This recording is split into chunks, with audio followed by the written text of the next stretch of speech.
Hey guys, welcome to another video. Now, I have always been like mentioning markets and going on about how I'm getting ready for a market and doing markets and I'm so tired from a market, and I've never really shown you guys any footage or anything really to show you guys what a market is basically. So I did attempt filming. I do have footage, that is for sure. The funny thing about the footage that I'm about to show you is that I am extremely tired and annoyed because everything that could go wrong kind of went wrong. It was one of those days. What you're about to see is footage my husband was able to capture.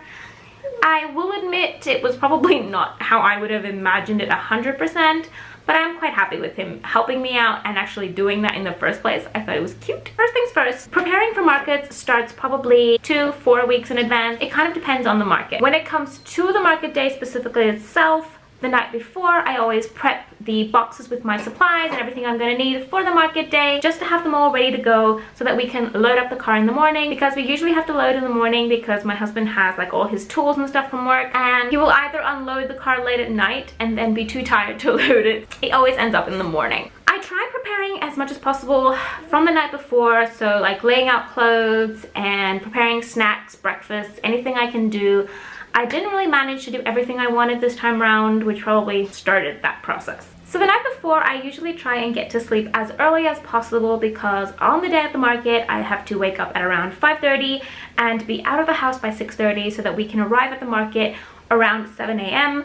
so that I can set up without freaking out until the last minute. This time around, Angel decided to go to sleep at 1:30 or 1:45 a.m. So that was great. By the time I managed to crawl into bed, it was already 2 a.m. and I was so upset that it was 2 a.m. that I actually couldn't get to sleep. And then Angel proceeded to wake probably every hour, every 45 minutes. More so crying in her sleep and wanting me to hold her, rock her. It was, I barely got any sleep that night basically. I think I may have gotten like an hour of broken sleep. That's probably about it. So I got up at about 5:30, 5:45, not wanting to get up at that time. But I had also arranged for my mom to be there so that we could be ready to go, and the poor thing was on time. So exhausted as I was, I actually managed to get up. We loaded the car. My husband was being so slow on the day. And between trying to get Angel out of bed because she also was practically sleep deprived, so trying to get Angel out of bed, trying to load up the car, get some breakfast into like lunch boxes so we can take with us, snacks, like just getting everything done. It was like 7:30 and we hadn't even left the house yet. I was like freaking out. So we're loading up the car. We forgot, I don't even remember what we forgot at this point. We forgot something, came all the way back to get it, and coming back to get it, we had to take out some things from the car and kind of put it in. It was a bit of a take-out putting situation. So my husband took out a tee that I have to hang necklaces on and forgot it on our porch. So we get to the market and I'm just like, it's like 8 o'clock, the market starts at 9, I need to be ready like by 8:45, and I realize that I'm missing a vital part of my setup because that tea kind of stands at a very specific spot on my table. Everything works in a certain way. I had this whole setup in my mind, and even if I had like the less time that I had and being so tired, at least I knew that I could mechanically set up everything. It wouldn't need much thought. Nah. On the day that I was so sleep deprived I could barely function, I had to figure out a new setup. What you're seeing is basically me being super frustrated, super tired, and trying to figure out where everything is gonna go. Because suddenly I need to rethink this whole setup. And I don't even have the time I would have had if I had arrived on time. So I finally managed to figure out a way to set everything up. I wasn't crazy about it. It looked nice. And to someone who didn't know my original setup, I guess it looks absolutely fine. I mean, you know, it's a nice set. But still, it was itching at me all day long. It was driving me nuts.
good day. It was a market aimed at mamas, new mamas, mamas to be, babies, kids, that kind of thing. So there were a lot of babies, a lot of prams, and a lot of prego girls.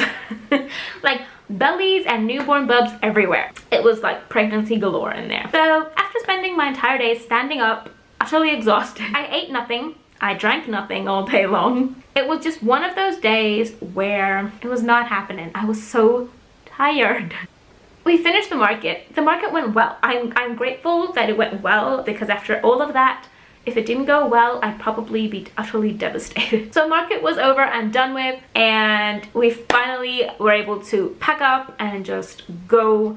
It's like at the end of a market, you reach that point where you're just kind of like grabbing things and just popping them in the boxes, packing up, you're out. And I actually don't think I have footage of the pack up, but well, it was a difficult day. I will definitely be filming another market. Hopefully that goes well. But yeah. Later that afternoon, I have to say, I barely managed to get something to eat, and then I just crashed. I went to sleep. My husband hung out with Angel. I just could not. I was not functioning. There was no functioning. There was no level of functioning human thing. Like, nah. I was out of it. Completely out of it. It was bad. It was bad and exhausting.